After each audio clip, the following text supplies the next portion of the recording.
Okay. Welcome, everybody. Thank you for your. I'm not deaf yet. Okay.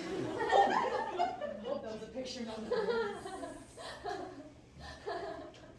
Welcome, everybody. Thank you for coming to our workshop on intentional communities. This is my very first workshop teaching intentional communities, so bear with me if I don't have all the answers. You can always check the internet. But basically, what is an intentional community? Does anybody have any idea? No? Okay. Oh, Jenna. is it when people come together and try and have almost like a self-sustaining area, so they grow their own food, they obviously live together? Yeah. Did you want to come up and help me present? Because it sounds like you actually know a lot about it. I lived in an intentional community for Oh, awesome. Okay, well, after I do some talking about this, I'd love to hear more about it. Great. So basically, yeah, Jenna's on the right path. An intentional community is a group of people that come together that have an alignment on often spiritual views, sometimes can be political, religious views, and often to have a more sustainable society than what the current model is. So I'm going to go into a little bit of depth on one intentional community I visited called Oroville, and it's in South India in Tamil Nadu. And I'm also just going to talk a little bit more about intentional communities as a whole.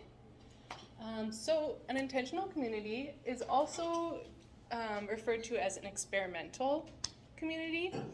So sometimes they don't always work out, but the one that I visited, Oroville, has been very successful. But yeah, so it's a planned community designed to have a high degree of social cohesion and teamwork. So it can range from a small group of people to a vast number of people. And they generally have a common goal to work together, like I said, to have a sustainable society, something that is generally peaceful, with not a lot of focus on capitalism, greed, individualism. It's a collectivist lifestyle.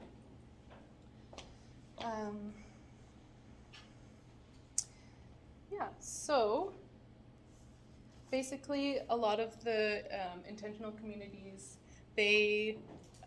everybody contributes in some way, and there's not a lot of focus on who has a lot of money and who is poor. Everybody contributes what they can. So I'm going to talk a little bit more about Oroville. So like I said, Oroville is in South India, so I have a little map here. It's close to a city called Pondicherry, which has a French influence. And the woman that created Oroville is named Mira Alfassa. So she had the vision to create a universal town where men and women of all countries and nationalities could come and live in peace and progressive harmony above all creeds, politics, and nationalities. So it's not a place to go if you're a very religious person, because she believes that religion separates people. Same with politics, capitalism. So it's a society that focuses more on unity, sustainability, and unity. So Oroville was founded in 1968. The vision came from her guru, and I believe ended up being her husband. His name was Sri Aurobindo. And the name is from the French language, oro, meaning dawn, and ville, meaning city. So their vision, their slogan is City of the Dawn. sorry, for the interpreter. Yes. Can you repeat that, please? Oro. Yeah, so Oroville. Oro means dawn, Ville means city. So their slogan is City of the Dawn. Basically saying like it's a new way of life is what I think that they are envisioning there. And their vision basically is Oroville belongs to nobody in particular. It belongs to humanity as a whole. Yeah, so there's different parts of Oroville. If you look from space, it actually is an exact replica of the galaxy. And as you can see, I'll show you the first, so you can see that's from the sky, and that is the center. So that gold dome there is called the Matraminder, and that is supposed to be representing the sun. So that is the place where you can realize consciousness, and that is where you can go and meditate inside. There's no pictures of that inside. It's very sacred to Orovillians, and part of the reason I went to Oroville was so I could get inside. It was a bit of a process, which I will go into a bit later. So yes. I missed that. Not allowed to take pictures anywhere in Oroville? No, or just- inside that. Just the inside the Matraminder, it's called. Yeah, it's very sacred. That's a place of consciousness where people can find consciousness. So you will not find any pictures of the inside of, which is probably, can't say for most of the rest of the world. Yes, Jenna. Well, it's kind of like the Taj Mahal, like, since you mentioned Yes. you went Mhm. to the Taj Mahal. Mhm. I haven't as well, and I think a few other students, but like, it's the same idea, like, it's such a sacred place that photography is not allowed. You can take pictures of the Taj Mahal. Can't inside the. Oh, there's like the tomb or Well, like, no, whatever. you're entering in that, True. but Yeah, you can't. that's true. But similar, like, you Yeah, can take there's probably pictures like outside. a 0.002% of the world that hasn't been photographed. Anyway, not important to this presentation.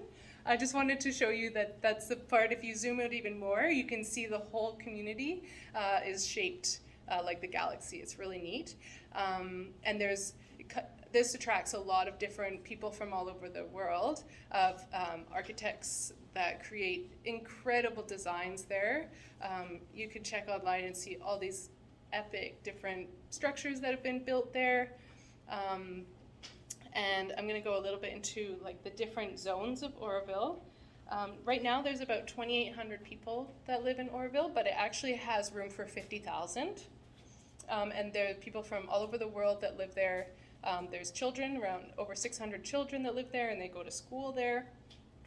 And the main teaching is in English, but they also learn French and the local local language Tamil as well, Tamil. So there's a very strong multicultural presence there. So around the Matraminder, so if you can see here, the picture is like if you were walking into the Matraminder, so that's how big it is. It's quite large. It looks like a giant gold golf ball, and it's actually made out of gold. Yes, Stephanie? Sorry, I had a question about the overall community. Yeah. Do you have to apply to get in? Do you have to pay to get in? You don't have to how does pay. that work? Yeah, anyone is welcome, but you are brought amongst a council. So there's not like a caste system, there's not a hierarchy, but there is a council that will discuss if you're ready to live in such a place. Everyone's welcome, but some people, they might think that some people aren't ready for that. So you just have to apply and say, there's a lot of new and upcoming kind of ways to build Oroville, and that you can find one that you want to contribute that piques your interest, and you can contribute that way. I think they're really looking for people that want to contribute to Oroville. Yeah, so that's a big factor. Yes. Do you have to apply to visit, or can anyone do? Yes. So you can arrive, and then they have a little visitor center. And they also don't believe in the monetary system. So you go and they give you a little card, and you basically just put your money on there. And then you can use that, and you can do workshops there. There's lots of yoga, of course, and learning about sustainability, and there's a plethora of different things that you can do while you're there. I did a yoga workshop, of course, while I was there. But if you want to live there, then you can do more like trades and whatnot instead of like just having a card that you put money on, because that's basically just a monetary system. Yeah. I don't know if you'll touch on this later, Yeah. but what happens if you want to leave? If you want to leave, Yeah. you're not allowed to leave. You have to stay forever. Okay. Great. No, you can leave anytime you Sounds want. realistic. It's a free world. You don't have to stay. They'll probably be sad if you leave. But like, you can just be like, I'm out. I don't know exactly the details. You might have to give them 2 weeks' notice. Give them an exit interview, you know? Okay, we're going to go on to the next slide. So, when I was a little bit younger, I went and visited this place, and there's me sitting next to the Matraminder. So it was a 3-day process. The first day, we had to, yes, Amelia? What year was that? 2010. Actually, it was at the beginning of 2011. I first lived at an ashram for a month doing the yoga teacher training, which was down here. And then we traveled up and ended up there after a month. I stayed 3 months in India. And then, yeah, so the first day, we just had a workshop on the Matraminder. You learn about it, how it was built, why it's built, its purpose, the reason for Oroville. And then the second day, we get to go for a walk and we get to look at it. And then the third day, you get to go inside. So, let's see if I have another picture. Yeah, there's me standing by it. Really excited for my experience. I'm really tall on your face there. Yeah, I'm about 24 there. Just youthful and glowing. Anyway, so my experience when we got to go inside was really exciting. We go around the gardens, which actually I haven't even told you about the area yet, but the gardens around the Matraminder, they have organic farms, dairies, orchards, forests, and wildlife. Very beautiful. They have a giant, as you can see, a giant banyan tree right there, which is a place for meditation outside the Matraminder as well. It's a very spiritual tree. Yes, Shay? I don't know if you said this, but like our TVs and like all that fun stuff, are those like banned? No, I'm not sure. They do have the internet. The internet. They have the internet. Not inside the Matraminder. There's no technology in there. There's like Wi-Fi somewhere. Yeah, you can find the Wi-Fi for sure. Yeah, they have all the things. It's just more a focus on unity and consciousness, but like they still believe in technology and, you know. Yes, Jenna? Since India has such a heavy population of people who are vegetarian, was that the same in this place? Like, you said that they had cows and whatnot, or was that more? I Or believe dairy it versus- definitely was a focus on vegetarianism. I don't think people live there in their own houses. I don't think they like force, because there is no forced religion. Yeah. So I'm sure you can eat meat. I don't know. I was vegetarian, so I didn't. And I stayed in a guest house, and the food was included, and it was all vegetarian food. It was very good. Yeah. So we got to go inside, and when you enter, it is so surreal. It's like you're going into a spaceship. And there's no talking once you get inside, and they give you these little booties that you put on your shoes because it's all white inside, white carpet, and there is streams of water coming from the four sides, which is representing the elements. And inside there's the world's largest crystal. And there's a hole coming from the top and through the bottom, and the sun shines through, and the sun is always shining. They have some sort of technology to always have the sun shining through this crystal.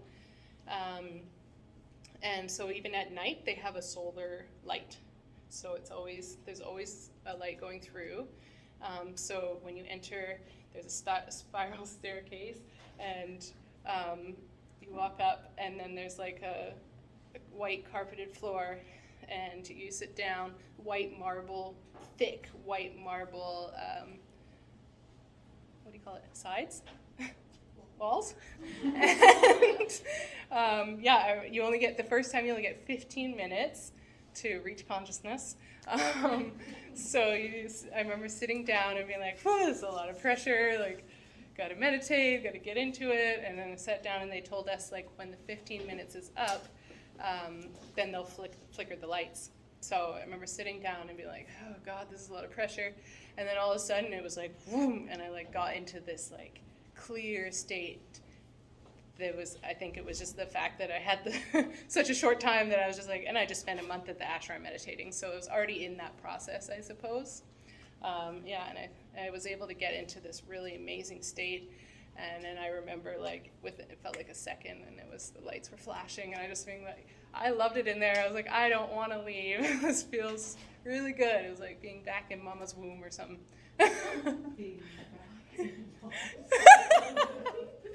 I don't know. Just came up with that. But so after that, like if you stay for a long time, you can go back in and they'll let you stay for an hour. So it's just the first time that you're in there. It's just 15 minutes so that you experience it, and then you can go back and continue to meditate in there. So that was like an amazing experience, and I can sometimes still meditate and like kind of remember how I felt back then and kind of like bring that consciousness back. Because they do say that any consciousness that you reach with meditation, it doesn't go away, like you just keep building on it. So any meditation that you do, it's never a waste, even if it feels like your mind is really, really busy. Just keep at it. That's for another presentation. Is there any other questions about Oroville? Yes? What happens if someone lives there and they cause, like, they don't follow the Yeah. philosophy? Yeah. Or cause a lot of, like, disruption, or, like, disagree with the purpose, or, like, how does that get handled? Yeah, well, so again, that's, the council helps with that, but they also all kind of come together as a group to decide what to do, and they obviously try to find like a really low conflict resolution. They don't follow like the law system. Like obviously they must, if it's like a higher situation, I was reading the website, nothing really serious has happened where they've had to like take it to court or whatever, but yeah, they try to resolve it as a group. And what was I going to say? Yeah, they'll even bring in like a conflict resolution specialist to try and handle these situations. Like HR. Yeah, HR. Yeah. How do you find these places? How did I find it? Yeah. That's a good question. I find often these places kind of come up when you're just traveling. I had no idea about this place until I was in India and somebody else told me about it. I was actually traveling with this really awesome Irish woman, and I think she was the one that told me about it, and we were like, yes, we gotta go there. So yeah, just by word of mouth, honestly. But if you Google intentional communities, you can find like a whole list. They're all over the world. There's in New Zealand and Australia, South America. And they're just kind of create a different society model where it's less focused on greed and capitalism and politics and money.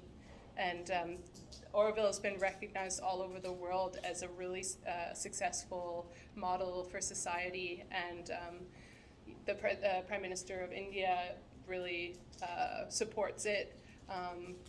Gandhi's been there, of course. It's also a really cool thing is when it first got founded, 121 nations all over the world came with a bit of their soil, and they all put it together and put it in the garden as like an agreement to like come together as a international support for this society. So if you ever go to India, I would recommend checking out Oroville. Or looking up other intentional communities. There's probably some even close by in BC, and they're just, you know, off-grid, living the life, living the dream.